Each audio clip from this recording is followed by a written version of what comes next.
कैसा लगेगा आपको ये जान के अगर मैं आपसे ये कहूं कि G7 कंट्रीज के ग्रुप में Japan has the highest suicide rate. लगा ना शौक। ऐसा ही शौक आपको ये जान के लगेगा कि अगर हम वर्ल्ड में बात करें तो Japan is at the 49th position of being the highest suicide rate. कैसा लगता है आपको? जापान जो कि एक ऐसी कंट्री है जिसमें टेक्नोलॉजिकल एडवांसमेंट बहुत ज़्यादा है, उसकी एक डार्क साइड भी है, एक डार्क रियलिटी भी है जिसके बारे में कोई बात नहीं करता। एक तरफ हम देखें, जापान की टेक्नोलॉजी इतनी ज़्यादा एडवांस है कि वो अपनी टेक्नोलॉजी बहुत कम या तो शेयर करता है, और जापान में अपने आप में मैक्सिमम ऐसी चीज़ें हैं जो कि ऑटोनोमस है, यानी कि आपको बहुत ज़्यादा किसी की हेल्प लेने की ज़रूरत नहीं पड़ेगी। लेकिन इन्हीं सब चीज़ों के चलते एक ऐसी चीज़ भी है जो कि लोगों के दिमाग में, दिल में घर कर रही है, and that is social isolation. तो आज हम लोग उन सारे पॉसिबल रीजंस के बारे में बात करेंगे जो कि जापान के इस सुसाइड रेट के पैराडॉक्स को सॉल्व करेगा। ओके, तो चलिए बात करते हैं।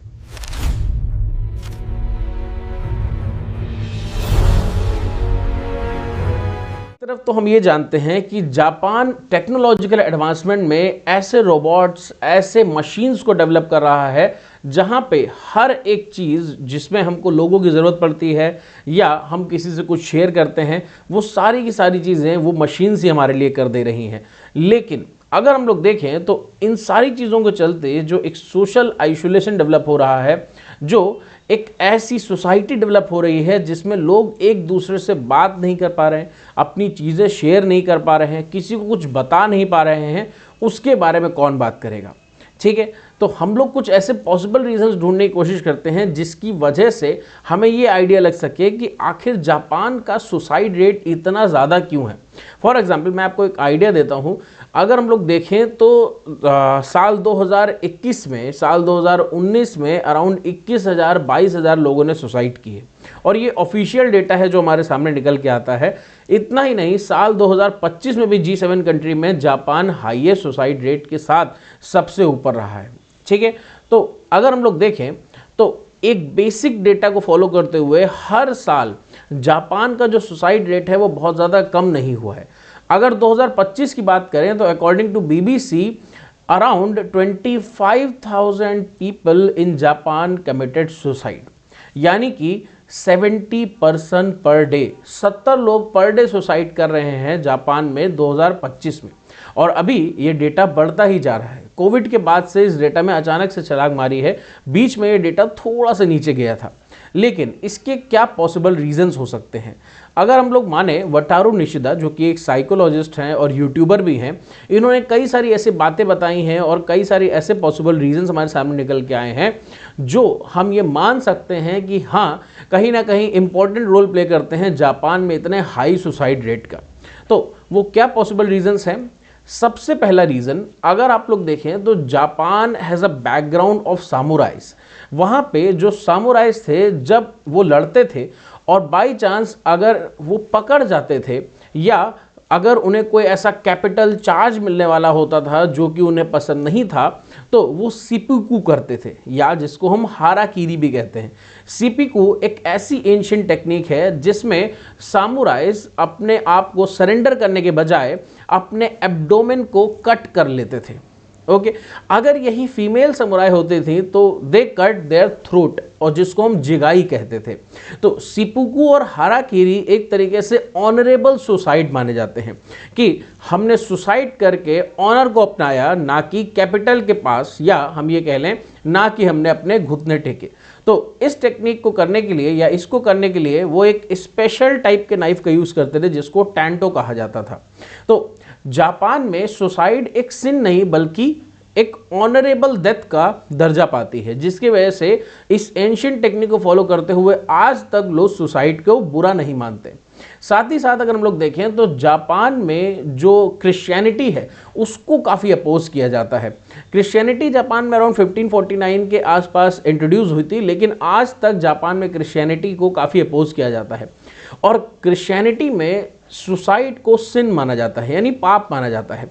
और अगर हम सोसाइटी में क्रिश्चियनिटी को अपोज कर रहे हैं, उसको हम अपने आप में अपना नहीं रहे हैं, तो जाहिर सी बात है कि हम सुसाइड को भी पाप नहीं मान रहे हैं। तो ये भी एक पॉसिबल रीज़न है हमारे हाई सुसाइड रेट का।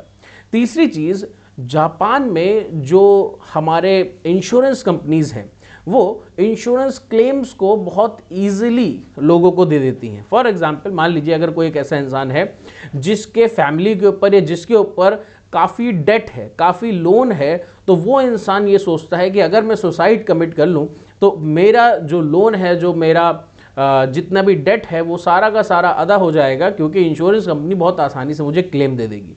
तो इतना इजी क्लेम एक्सेस है लोगों के पास कि वो सोचते हैं कि सुसाइड करके वो अपनी फैमिली का डेट उतार सकते हैं।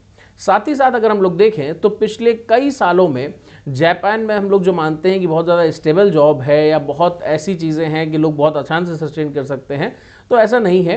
कोविड के बाद से काफ़ी ज़्यादा ड्रॉप आया है एक स्टेबल जॉब्स में।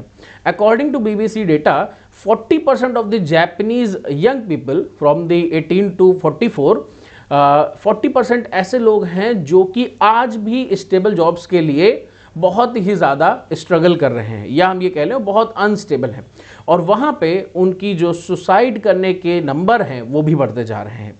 ओके, साथ ही साथ एक ऐसी टेक्निक, एक ऐसी हम ये कह लें साथ ही साथ एक ऐसी सोच है जो वहाँ के लोगों के दिलो दिमाग में घर करती है, and that is social isolation. बढ़ती हुई टेक्नोलॉजी हमको सोशली आइसोलेट होने की तरफ लेके जाती है, और ऐसा आज मैं नहीं कह रहा हूँ, या ऐसा आज नहीं हो रहा है, ऐसा बहुत सालों से जापान में फॉलो किया जा रहा है, जिसको हम लोग बोलते हैं हिकिकोमारी। हिकिकोमारी का मतलब ये होता है कि अगर एक इंसान जो कि अपनी जॉब वर्क फ्रॉम होम कर रहा है या घर से जॉब कर रहा है, साथ ही साथ वो अपना खाना पीना रहना सारी चीज़ें अपने ही रूम से कर रहा है, और 6 मंथ से ज़्यादा वो अपने रूम से बाहर नहीं निकला है, इसका मतलब कि ही और शी इज़ फॉलोइंग हिकिकोमारी।